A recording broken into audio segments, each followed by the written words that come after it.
Good afternoon, everyone. This is George Weigel speaking to you again virtually and looking forward to being with you in person soon.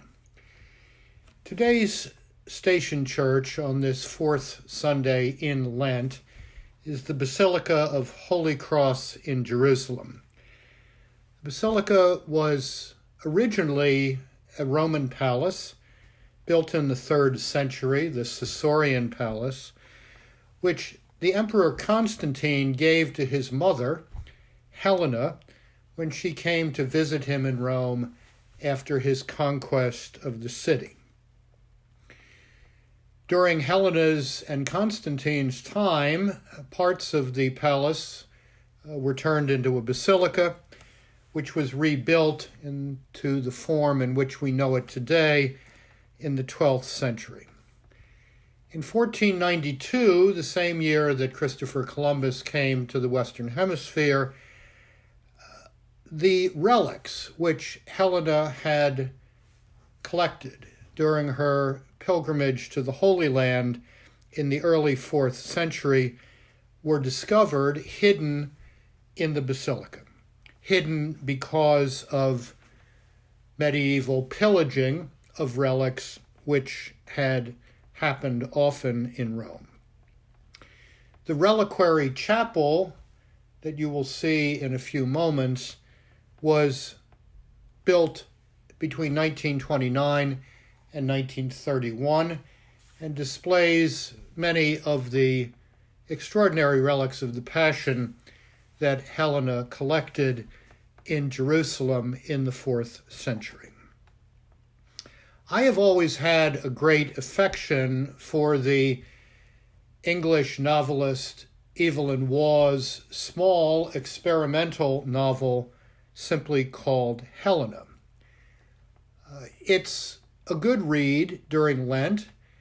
It's a book I have read on the flight to the Holy Land each of the 4 times I've had the privilege of being there.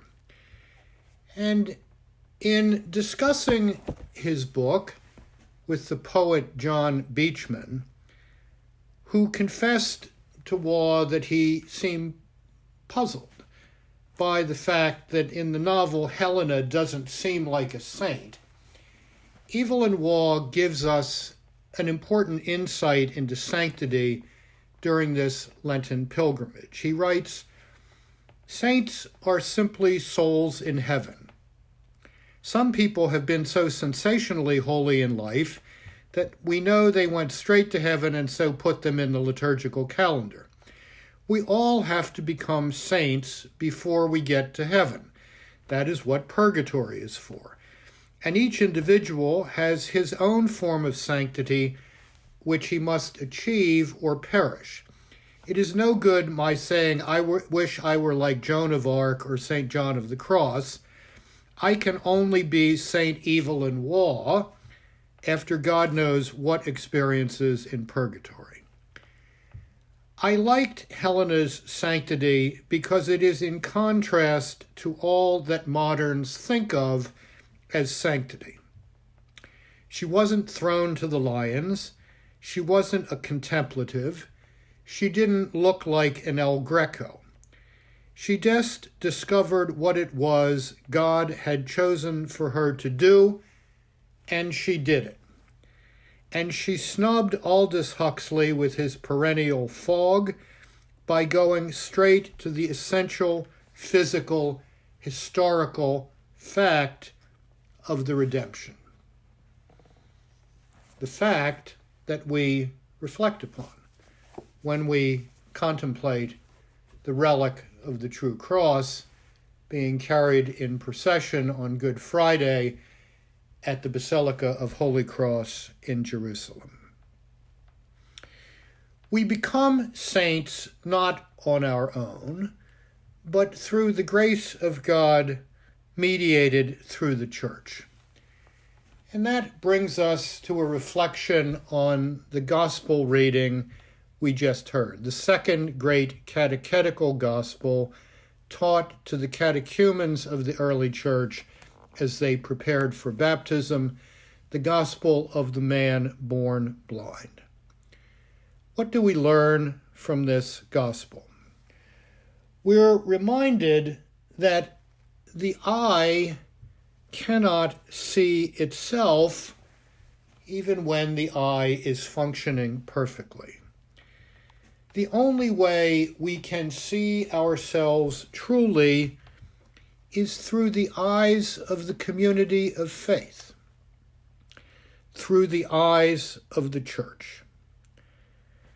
This is what baptism, which we will celebrate at the Easter Vigil, in the baptism of catechumens, the reception of the previously baptized into full communion with the church, and the renewal of our own baptismal promises, we are reminded at the Easter Vigil, the summit of the Lenten journey, that it is through the eyes of the community of faith, which we enter by baptism, that we can see truly, see ourselves truly.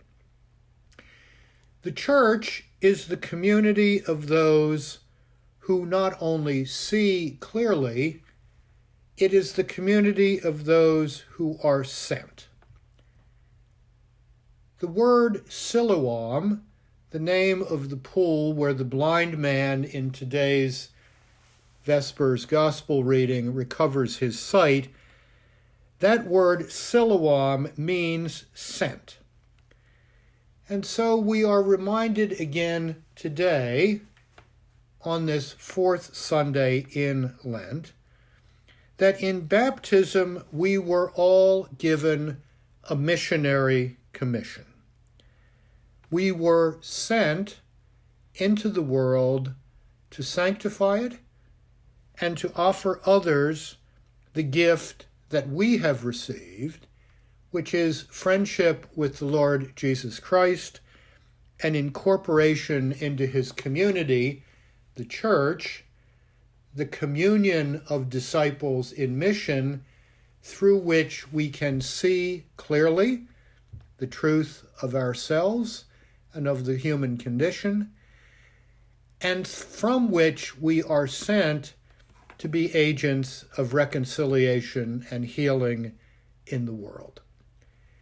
As St. Helena perceived a call, a sending to the Holy Land to recover the physical fact of the redemption, so we are sent into the world to offer the world the possibility of considering its own redemption.